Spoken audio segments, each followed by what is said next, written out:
Thanks for joining us. I thought it was opportune, given the election this weekend, that we maybe cover the issues affecting property from both sides of the political sphere to give you an impression of what's going to go on, regardless who wins the election. If we start with the Liberal Party and look at some of their current policies in regards to this election and moving forward, there really is no significant new announcement coming about as a result of this election. So there's nothing new, nothing changing, nothing there. But what we do have is a commitment to retain negative gearing. Negative gearing simply being the practice of, if you have a loss on your property, being able to deduct that loss against your salary or other income in Australia and get a tax deduction to effectively help you with the cost of carrying that. It's done on the principle of that as a business loss, and therefore can be claimed as a cost of operating business and give some sort of incentive for people to invest in that sector. What has happened is, in the past few years, there's been quite a few fixes in place to make negative gearing in itself fairer and property investment fairer overall. That includes just recently having all of the cost to travel to inspect your property removed as a tax deduction. In days gone by, if you travelled, to visit your property out of state or out of there, you could claim those costs. The Liberal Party decided to remove that as a claim, which has substantially reduced some claims for many people, including those living overseas, who were previously entitled to claim that as a tax deduction. They've also removed depreciation on established property that's acquired for investment purposes, and that significantly reduces the annual tax claim or negative gearing for anyone who buys an established property in the current law. This encourages people to invest in new property, which is beneficial from an economic standpoint, and significantly reduces the capacity to negative gear a property if it's established. They've also been reducing the lower personal tax rates, quite progressively over time, and have even more substantial personal tax cuts in the pipeline. What this means is that if you are claiming any property for negative gearing purposes, that amount of tax benefit you're going to get is going to also reduce, because the tax rate is reducing, and hence the amount of claim times a lower tax rate means a lower benefit. What they're trying to do is continue with investor support, because it's critical in providing new stock to the market, new acquisition, new investment, new economic activity. So the Liberals are very clear in saying that they need the market generally and investors generally to continue to support investment into the property markets. If you look at the potential impact of a Liberal government against property, the sameness is probably a good thing. People don't like change, so having things the same as they are gives certainty, stability, and ability to plan forward. We're seeing lower and lower claims, against negative gearing, largely because of the fact we're living in a low interest environment in Australia and have been for a number of years. This is unexpected to change going forward, so we're likely to see negative gearing being a not significant claim on the tax system, each and every year.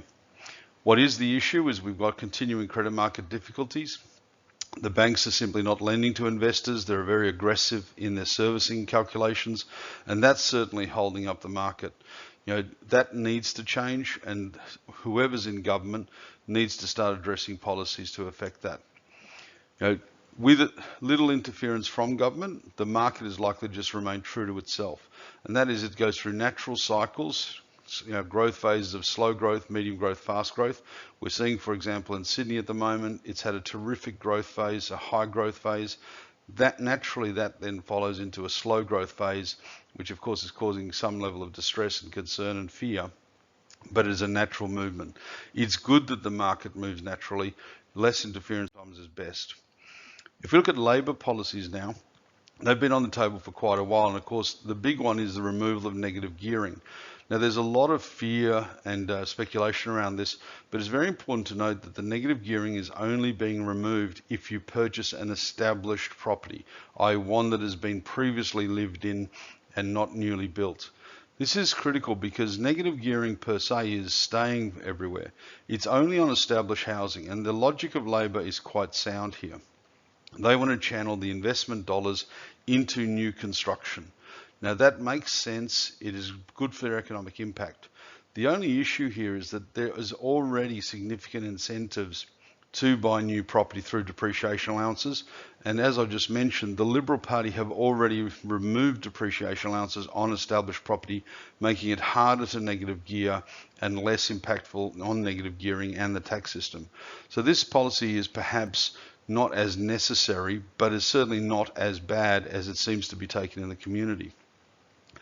Effectively from 1st of January 2020 is when the changes will apply, and what they have clearly stated is that anyone who is negative gearing a property prior to the 1st of January will not be impacted. If you have an established property and you've been claiming that in the past and you own it prior to the 1st of January 2020, you will still be able to claim moving forward. So there is no change to current owners.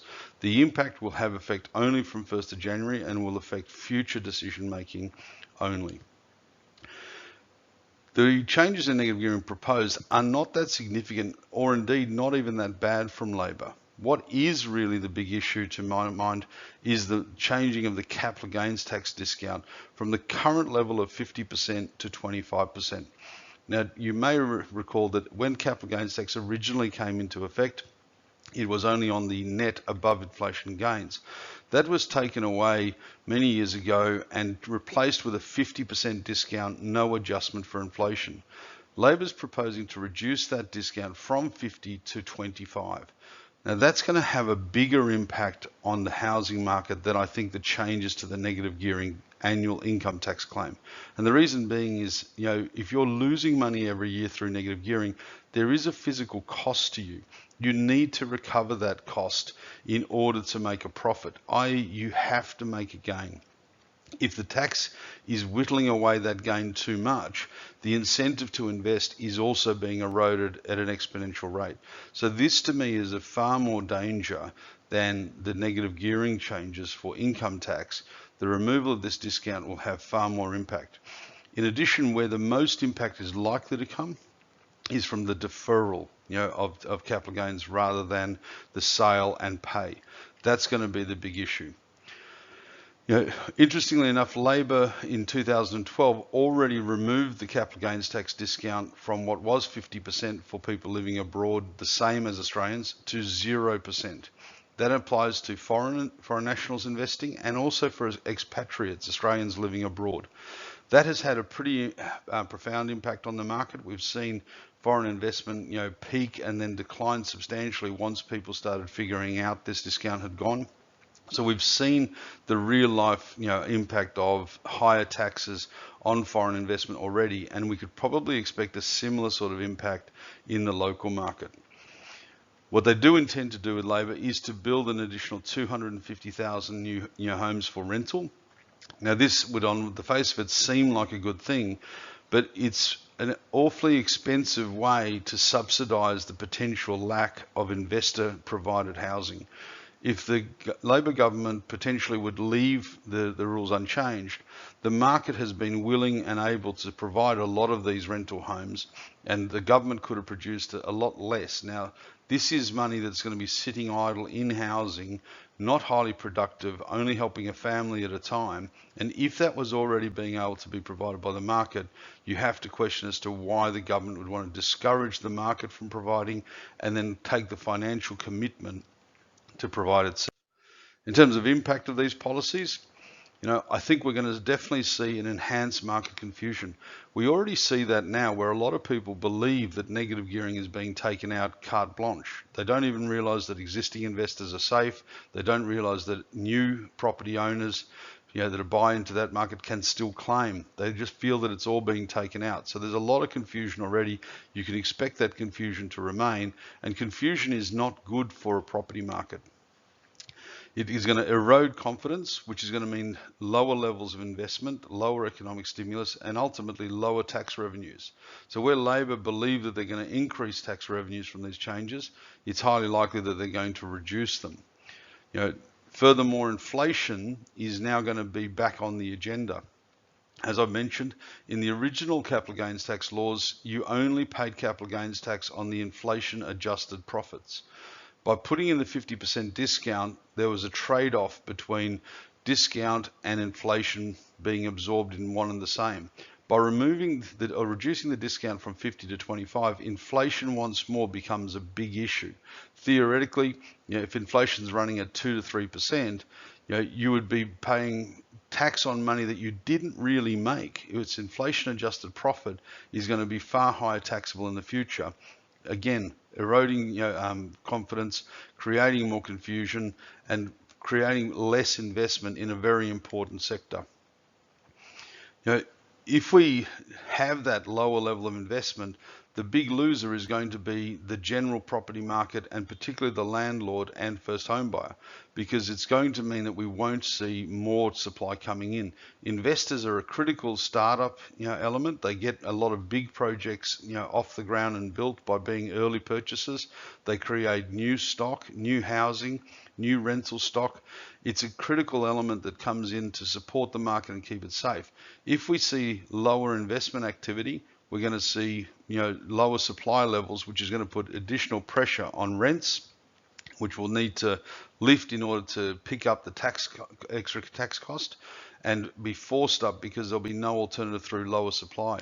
And I think we're also going to see a higher price pressure with prices being pushed up, because there's going to be a greater encouragement for people not to sell their property, because there's going to be a higher tax cost on sale. So the deferral of the sale down the line is probably going to be the more attractive option. And if that's happening, it means less supply coming into the market to fulfill demand, because people aren't selling. We need to have a rotation of stock. We need to not disincentivize people to sell through higher taxes, because that stock is necessary to come back in the market. All of these issues that Labor are thinking will be positive and productive could well have the opposite effect. You're going to end up with a property market that is likely to be driven more by poor policy and fear and confusion and lack of sentiment than it is by natural forces such as population growth and genuine intent to invest and real investment. So we've got a situation where policy could override natural market forces, and that's never been a good thing in any market whatsoever anywhere in the world. If we look at the overall issues from both sides, I think the key to remember for property is that population is still the primary driver of population growth. And given Australia has an above average population growth, we need above average investment into property. Every time someone arrives in Australia, we need to build a new house for them to live in. If we don't have equilibrium there, we end up with tightness of supply, which puts price pressure on prices, price pressure on rents, and everyone is then disadvantaged. It is essential that we encourage investment to keep pace with that, because government spending alone can't do that in itself. We need to have investors in the market. I think to bandy them as some sort of mean person pushing prices up is quite false. There still is a vast majority, almost twice as many owner-occupiers as investors, but that component of investors is critical to market stability, critical to economic activity, and critical to rental supply. So we should not be disparaging them, we should be encouraging. The amount of investment that goes into the property market from genuine investors, be it foreign or local, is significant and essential to the construction industry.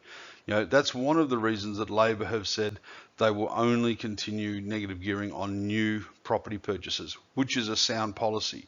But as I say, counterbalanced by the reduction in capital gains, it neutralizes any benefit and probably makes a negative impact in the market overall.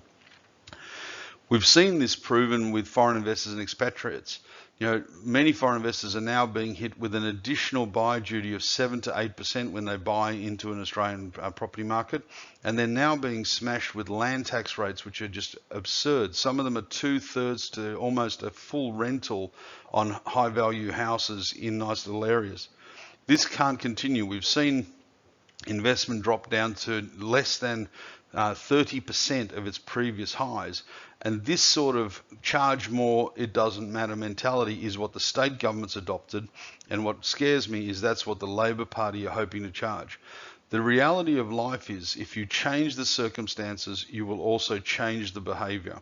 By charging more entry costs, by more ownership costs for foreigners and expatriates, we've seen a massive decline in that level of activity. And that was essential economic activity to each state, to the general construction industry, and to the national coffers through wages and job creation. So having seen it already evidenced the massive drop-off, it's alarming the fact that they're ignoring that warning in going into the general market. And as I say, you have to bear in mind that whatever you do in an announcement and causation will definitely have some impact. A lot of the Labor spending policies are done through higher taxes. There's going to be a behavioural change from people, and that's one of the things that does worry me with their policies. We can expect the low interest rate environment to remain, and as such, the need to tinker around with negative gearing also has to be questioned. If we're in a low interest rate environment and therefore there's very small or no claims, then why do we worry about changing something that is working nicely at the present time? So that does concern me. Obviously, if interest rates go up and then the tax subsidy increases, that's the time to review these policies. But right now is probably not the appropriate time. Fundamentally, and this is a personal belief as well as I think, a proven thing, it's essential that we encourage aspiration and investment rather than punish it. We need people to improve their financial beings. We need investment into the market for jobs. And one of the things that I think is sad in the Labor policy is they keep referring to investors, stealing from the younger generation, pushing house prices up for the youngs. I don't see that to be the case. Many of the investors that have properties have bought them for the benefit of their children, to help them get into the property market, or indeed to provide housing for them when studying or older age. Labor have, I think, missed the acknowledgement of how many investment properties are owned for the family's benefit. They seem to label it as some highly wealthy individual trying to be a property tycoon. Very few people own more than 2 or 3 properties. It's usually just the one property. That's the vast majority of Australia's 2 million property investors. We need to encourage that. We need the economic stimulation. It's critical overall. If we don't continue to encourage investment, if we don't identify the factors that keep flows into the market, then the big issue is that supply is going to stagnate. We've also seen the issue that supply has to be of the right type. In Melbourne in particular, we've seen an excessive creation of smaller apartments that are not really highly livable by Australian standards. If we continue to allow that sort of investment to be built, we build a distortion in the market where there is increasing demand for quality livable housing, but the supply is primarily in the less desirable investor-style small living stock. I think the government at both federal and state level should be focusing their attention on supply issues rather than tinkering with tax issues affecting policy. If we saw more land coming up, if we saw bigger apartments being built, if we saw more relaxed zoning to allow for higher density in quality areas, that would take a lot more pressure off of the housing market than any amount of change to negative gearing, tax policy, or anything there else. We've got to see investment there. There's an announcement that came out just recently saying that the governments would both, support a first home buyer incentive where they would guarantee 15% of their lending to ensure they have lower cost of mortgage insurance and make it easy to get in. That's the sort of announcement that will help, but if they don't fix lending policy at the same time, it could fall flat from both sides. What we need to see is an Australian property market that is well supported by investors, that is well supported by supply of quality size, quality located property for owner occupiers, first home buyers and families.